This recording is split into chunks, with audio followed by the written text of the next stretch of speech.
we will talk about it as we are live, but not live. Give Cecil a little bit of peace. Get So ready. in Here we case I go. start too quickly, a little Easter egg for anybody that shows up early here for the IDP Roundtable, because we know this is the real fantasy football, the people that are actually paying attention to everything. And it's always good to do that with you also. Let's go ahead and go live. Is Aldon Smith back for real? Really real? That and more this week on the return of the IDP Roundtable. John Norton. It was like Aldon Smith didn't miss a beat, but it had been like 4 years. Is this for real? Is he going to remain where he was in our IDP standing? Maybe even better? I think he's missed 5 years, and after week one, he's the number one defensive lineman in the fantasy game. So I would say, yeah, there was a lot of hype going into the season. We heard a lot about it while they were practicing behind the Iron Curtain during the preseason. We didn't really get to see anything, but what little news did sneak out was pretty exciting about how Smith was playing. And sure enough, he played the more snaps than anybody else on the defensive line for Dallas. 6 tackles, 5 assists, and a sack. I would say if week one is any indicator, the guy is back. He says he's a lot more mature than he was before all the issues happened and all the suspensions and all that. So he doesn't have a lot of mileage on him for his age, so he should still have some football left. Pretty I think he's hard only to like 29, right? I mean, he's not even that old. and in football years, with 5 years off, he's 26, 27. Right. Right. Uh, Actually 30. He's going to turn 31 at the end of the month. And John, I know that we like to say we don't want to ambulance chase, but can we say that Alden Smith is an exception to ambulance chasing in week one? I would definitely say that Aldon Smith is an exception to being an ambulance chaser. It's only 1 week, but with everything we've heard about this guy, and we know what he was capable of before everything happened and all the suspensions and that, he was putting up some pretty good numbers then. So it's a little surprising that he's come back as strong as he has without having played for so long, knocked the rust off that quick. But I believe what I'm seeing so far. And that's, of course, the Guru. You know him. You love him from Football Guys. Eyes of the Guru.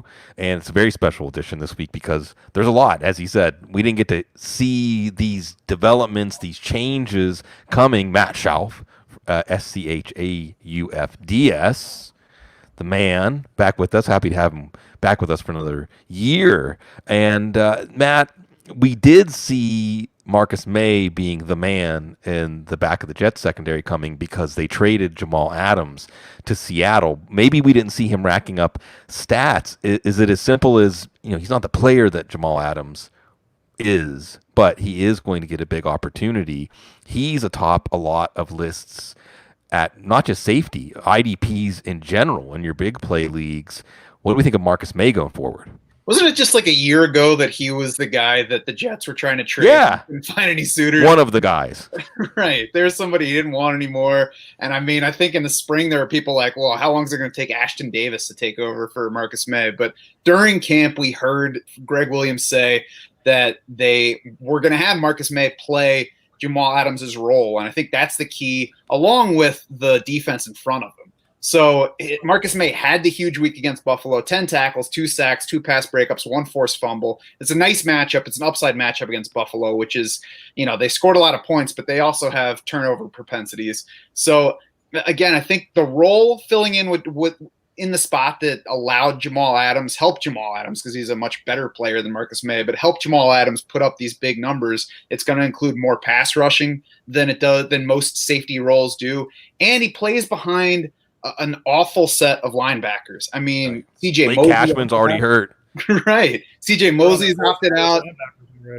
Avery Williamson hasn't been healthy since 2018. Blake Cashman went down early last week. Their starting inside linebackers are Neville Hewitt and Harvey Lange right now, which that's not a linebacker duo. Those are the guys that you call because you know that they can fix your computer when you really need them back by tomorrow.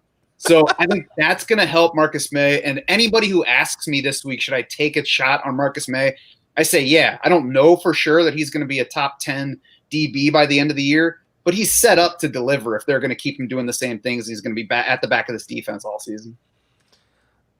There's way too much to go over. Again, if you're a football guy subscriber, you're going to get Eyes of the Guru and check out everything that Matt does at Draft Sharks. But we're going to try to touch on some of the bigger stories. I know you talk about reveals.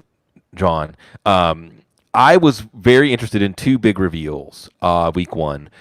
In a situation where we have an established linebacker, but we also have a up and coming linebacker. And going into the season, we weren't sure if it was going to be Dre Greenlaw, who was fantastic after Quan Alexander went out, or Quan Alexander on the weak side, getting all the snaps as an every down linebacker for San Francisco, who's facing the Jets this week, by the way. And in Indianapolis, love the trio of linebackers there. Well, we have Anthony Walker, probably going to get paid next year in free agency, maybe not by Indianapolis. And the guy they drafted, maybe seeing that coming up, Bobby Okereke. How did those linebacker situations turn out in week one? Yeah, real quick, I think James Burgess is sitting by his telephone waiting for the Jets to call again.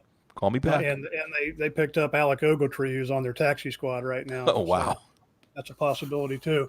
All right, so Bobby Okereke, I think, is eventually going to be an outstanding IDP talent for us. I mean, the guy he's basically a cheaper clone of Darius Leonard. So we know we've seen him a few times get an opportunity to play that full-time role, and he puts up good numbers. But obviously, they've still got Walker under contract for this year. This is the last year of his contract. So I think Okereke is going to have to wait another year. We were kind of watching to see if maybe they might go ahead and make that change and put Okereke in the middle in the full-time role and slide Walker to the outside linebacker spot. But doesn't look like that's going to happen this year.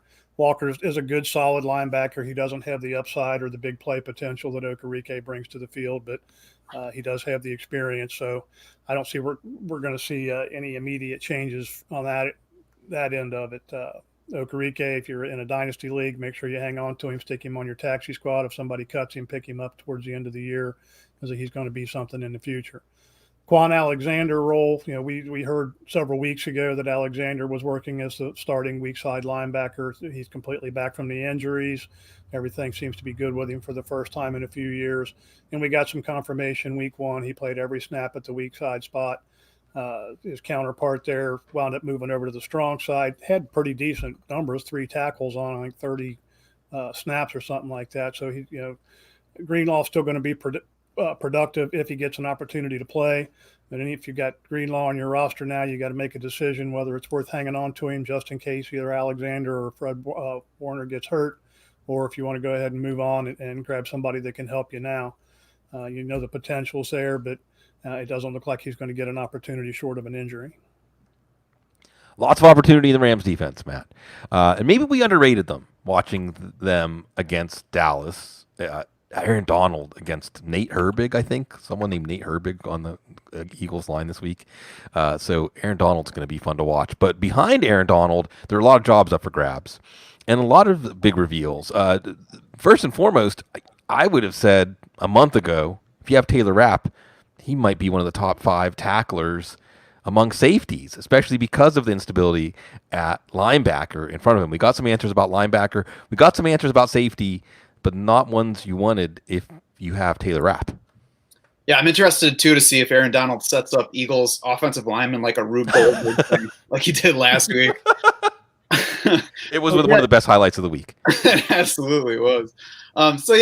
Taylor Rapp might still be set up for a lot of tackles this season. He had a knee injury that kept him out basically all of training camp. He only played 21% of the snaps in the opener against Dallas, which is surprising, but I got to think that there's some rounding into form for him. The other part of that, though, is that 6th-round rookie Jordan Fuller played almost all of the snaps at safety. And Sean McVay said afterward that Rapp is healthy. He said that Jordan Fuller has just earned the playing time. And I'm sure he got extra reps in camp by Taylor Rapp being out. But he played well against Dallas. And as you mentioned, the defense played well overall against Dallas. I think we all expected the Cowboys to put up a lot of offense right away.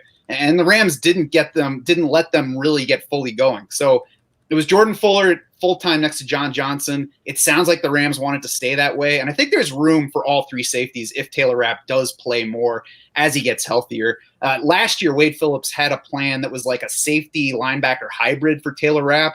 Then John Johnson got hurt early in the season, so Taylor Rapp was more of a safety the rest of the way. And then the Rams shoved Wade Phillips out the door at the end of the season. So now they have a brand new coordinator. Brandon Staley has never coordinated a defense before, so we really have no idea what to expect from him.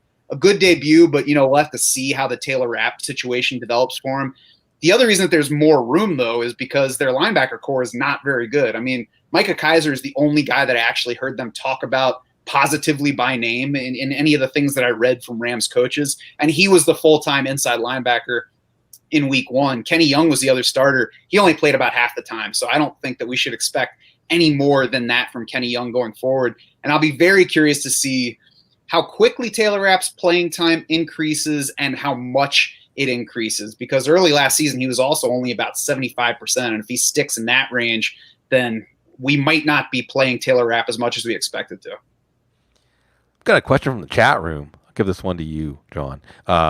Charlie Howell, or Howie's, I gotta get your last name right, Charlie. Need to replace Van Der Esch. We'll talk about some injuries. It was a collarbone. It wasn't a neck issue. He says, am I Charlie Brown and Miles Jack is Lucy with the football? We talked about Miles Jack a lot last year, John, as a bad fit at middle linebacker. They have a guy who's a good fit at middle linebacker, Joe Schobert.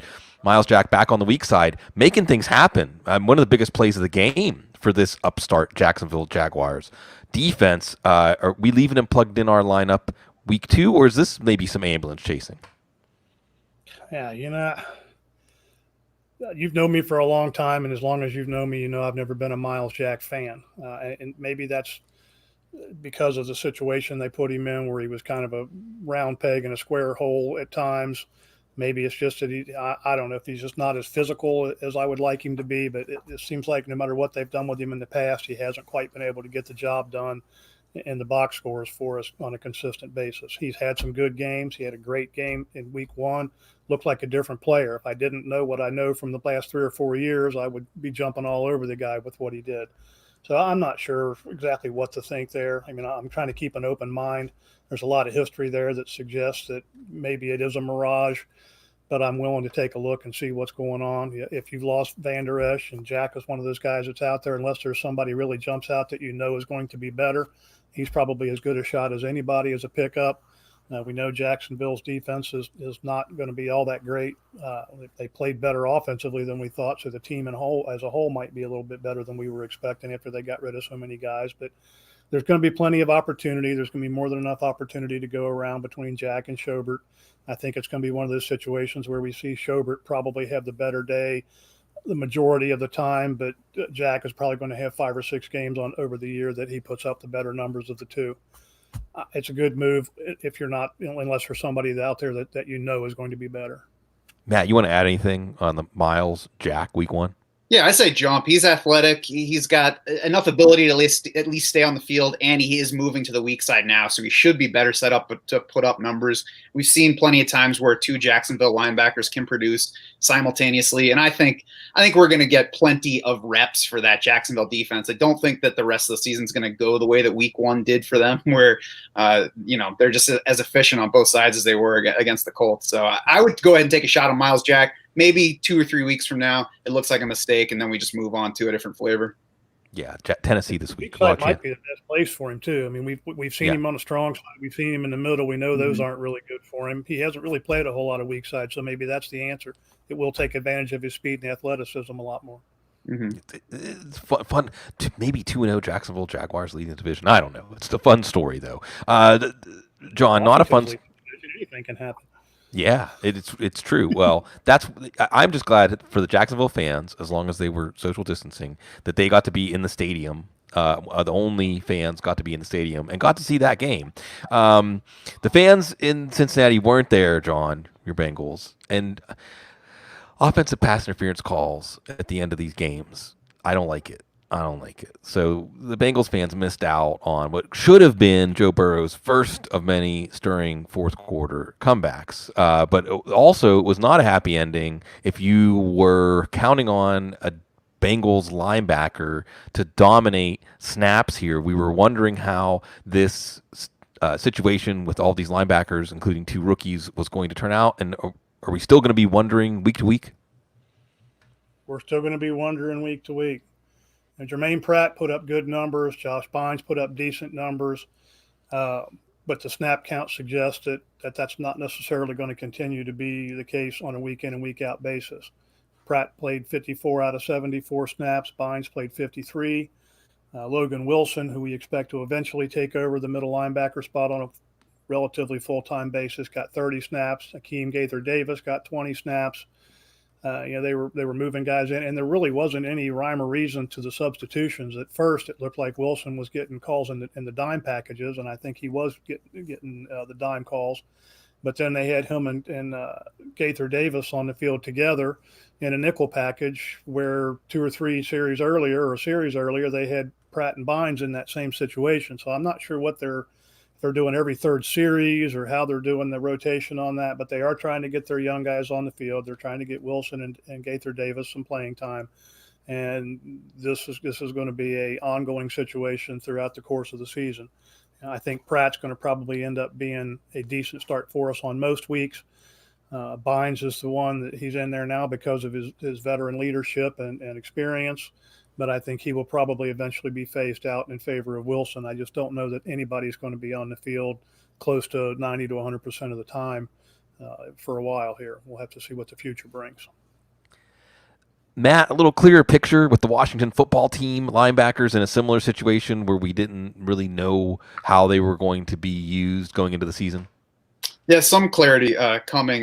Before we do that, though, I saw a follow-up question to what we were talking about before with Miles Jack, and Charlie says that Alexander Johnson is also out there. He was actually a name I was wondering about, because if he's out there, I'm definitely jumping on him over Miles Jack. I think he's a better player, and I think he's a strong bet to get 100% playing time and give you cross-category production. Hands down. Against the Steelers this week. So should we be getting to know the name Kevin Pierre-Louis in Washington?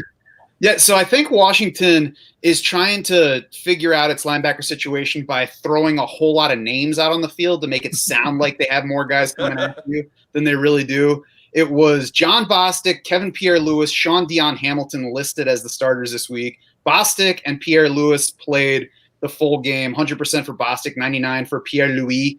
And just 22% for Sean Dion Hamilton. So he's a starter only in name. So, I mean, let's see. Thomas Davis is still an injury question. He was inactive for week 1. I'm not sure what they're doing with him yet. Reuben Foster hit IR right before the season. So I wouldn't call it clear yet. And really, they were talking up Cole Holcomb right before the season as a contributor. And then he played 0 defensive snaps. So I'm not ready to call this sorted out, but we'll head into week 2 assuming that Bostic and Pierre-Louis are the 2 linebackers, especially so they can keep saying it like he's a hockey player. Yeah, well, or like Pierre Garçon. I used to always say Pierre Garçon. So maybe we can add that with Pierre-Louis. John, let's talk about some players that we should be patient because maybe there are reasons that you can still count on some value or you want to wait. You got Jayon Brown, even though Rashaan Evans got booted from that game on Monday night. Jason Pierre-Paul, the Bucs defense flying around, not to much avail in the win-loss, but Kari Willis in Indianapolis, Adrian Amos in Green Bay. Give us some reasons to keep the faith. How do you punch Jake Butt, by the way? Don't we know what he's been through? Just 3 ACLs. Pat him on the back or butt. Yeah, there's probably several other guys we could throw on this list as well, but as I was kind of going through things, putting the real quick list together, they were the ones that jumped out at me. All 4 of these guys are guys that I wouldn't be in any big hurry to get rid of. Jayon Brown played every down. I don't know why he wound up. I think him and the free safety swap numbers. They had Bynes back there with or what's the heck's the guy? Byard back there with eight solo tackles, and he hasn't had more than 6 solo tackles in over 2 years, but he had 8 in the first week. So I think they got the stats mixed up between him and Jayon Brown somehow. Brown 2 tackles, 3 assists. That's not going to be a normal thing for him. We know that this guy is productive. He is the main man there in the middle. He's going to be a full-time guy. There's no reason to get upset and cut him because he had a bad week 1. Sit tight there. Jason Pierre-Paul, the Saints are hard to get to the quarterback. Drew Brees is good at getting rid of the ball. They protect him very well.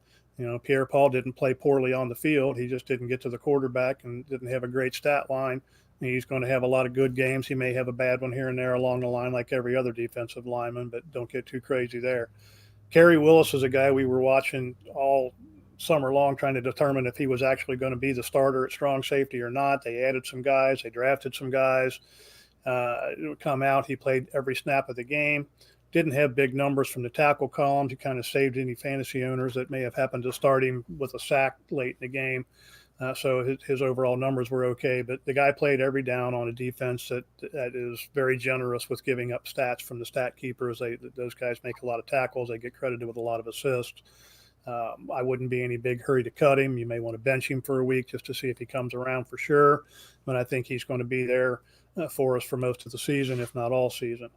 Adrian Amos, the Green Bay defenders were credited with a total of 31 tackles for the entire game, and 11 of those went to the two linebackers right in front of him. Just nobody got past the linebackers where he was. If they did get to the second level, they were going around the outside and away from him and the guys on the corners and free safety, and that were making what little tackles got through there. So, Amos is not going to be an 80 or 90 tackle guy, but he's going to be a solid contributor. He's going to put up, 5 tackles and a couple of assists on average just about every game.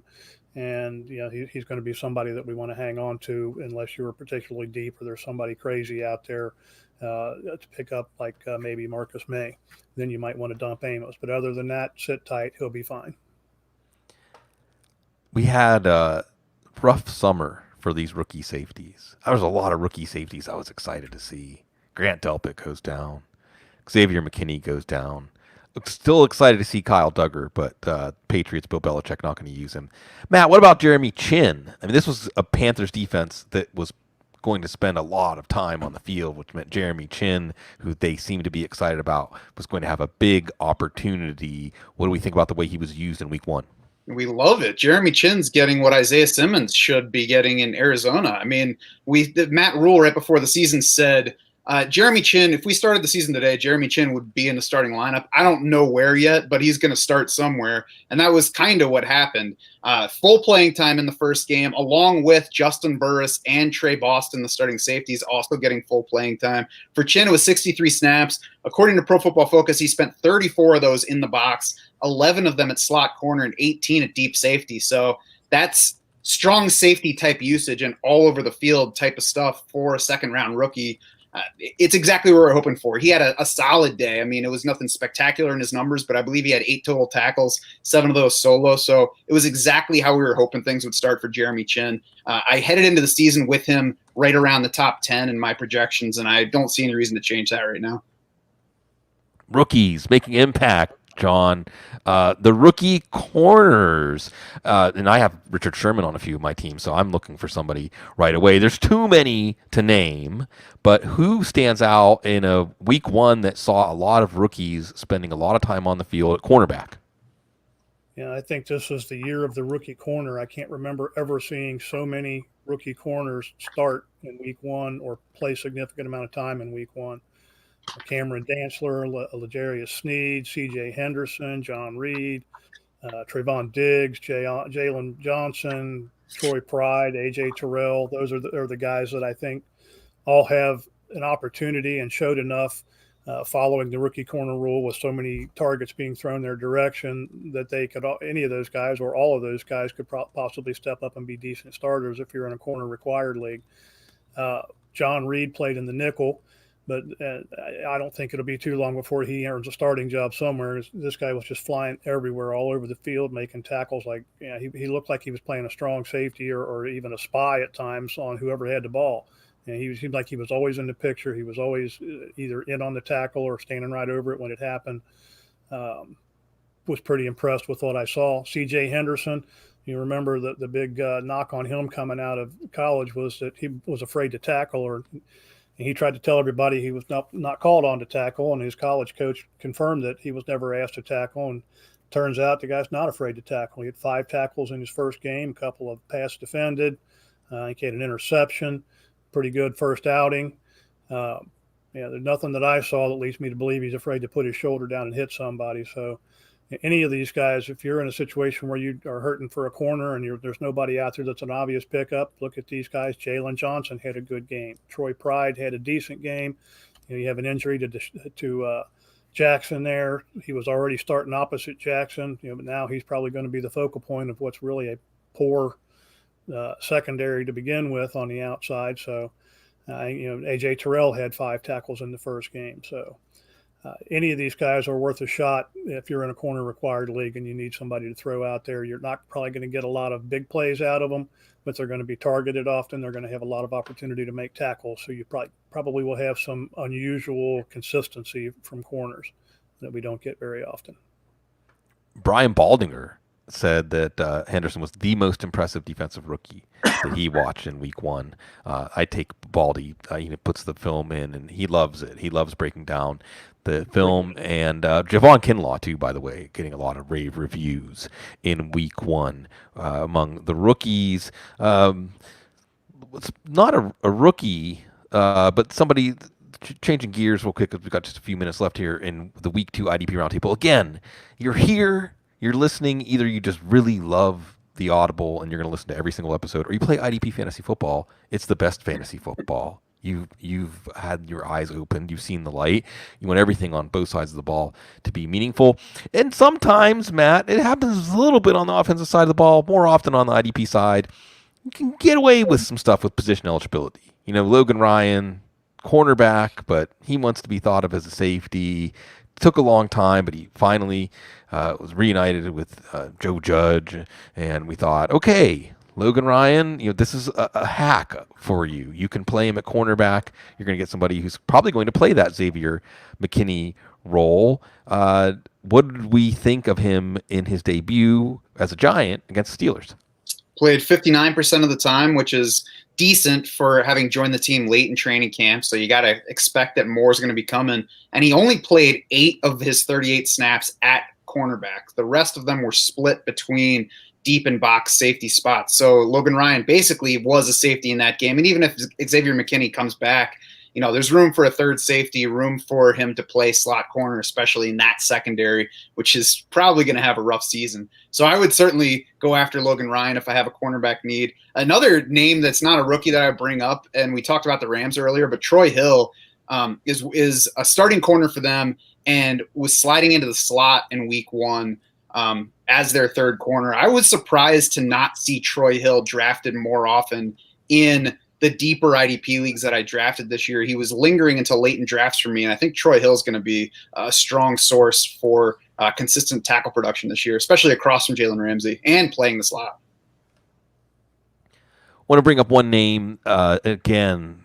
Talked earlier about the safeties that went down. Another bad piece of news was Von Miller going down. It was really sad. Von Miller's a really fun guy to watch. He's one of the players that makes watching football enjoyable, whether you're a Broncos fan or not. And John, going into the year, Bradley Chubb, not 100%. So he actually looked fine, considering the expectations. But on the other side, a player that once was a pretty highly touted draft pick of the Chargers doing some things, came into the season hot and staying hot. Yeah, Jeremiah taught you. They picked him up last year when Chubb was hurt, and he played the last few games for him, and the guy has been absolutely on fire ever since he's been with Denver. And he finished up last season, from week 12 through the first game of this season, 7 games. He has a total of 16 tackles, 6 assists, 4.5 sacks. He had a sack the first week, and the guy just he's getting the job done for him. He's kind of one of those guys that was forgotten about. He had some good games and some good times with his first team, but this never really panned out. And why they let him go, I don't know, because he was really never a bad player. He seemed to always he had some injury issues at one point, but how he got away and was so far under the radar for so long is hard to say. But he's definitely been putting it together with Denver. He's going to be the starter for the remainder of this season, and he came out hot in week 1. So if you're looking for in a lot of leagues, the other positive here is a lot of the leagues still have him listed as a defensive end. A lot of your league host sites, I know my fantasy league where we play most of our leagues, has him listed as a defensive end. And it was an outside linebacker, like typical outside linebackers in 3-4s. The value may not be so great.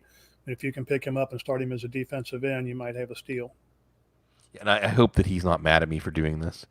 But Gary Davenport, who we all love in the IDP world, at IDP Sharks, I learned this offseason that he has a lot of input in those position changes. So talk to him about position changes in MFL. We care about these. Go ahead, John. So I'll pick up Itachi first, and then I'll talk to Gary about it later. Yeah, exactly. Well, it's just like when I used to make waiver wire pickups in the leagues that you and I and Aaron were in. But now we're doing this a little bit earlier, coming to 9 p.m. Eastern. No matchups this week. Matchups will come as we have enough data. But again, trust me, if you're a Football Guy subscriber, Eyes of the Guru is going to be worth your time this week. That's what I'm going to be doing as soon as this show is over. And Matt, I don't know if I've given you a chance to talk about this, but this isn't the only podcast you do, right? People want to hear your dulcet tones and all of the pearls of wisdom. Give them an idea of where else they can catch your fantasy football analysis. Yeah, we got Draft Sharks podcast going through most of the week. Tuesday, Thursday, and Friday. Friday's the DFS show. We do a weekly preview. We do a weekly wrap-up. We got a new waiver wire show for FFPC waivers that I'm doing with Adam Krautworth. So, yeah, I talk way too much during the week during football season. It's wild that they encourage us to talk. That's why I say don't encourage me. Well, they tune in, so we'll keep showing up and we'll keep talking about stuff that we like to talk about. Thanks for the opportunity, folks. Again, we'll be here to serve you through the season in your IDP leagues. A lot of catching up to do, but that's part of the fun, and we will be doing that with you here every week. As always, IDP Fantasy Football, the only real fantasy football, and stay classy.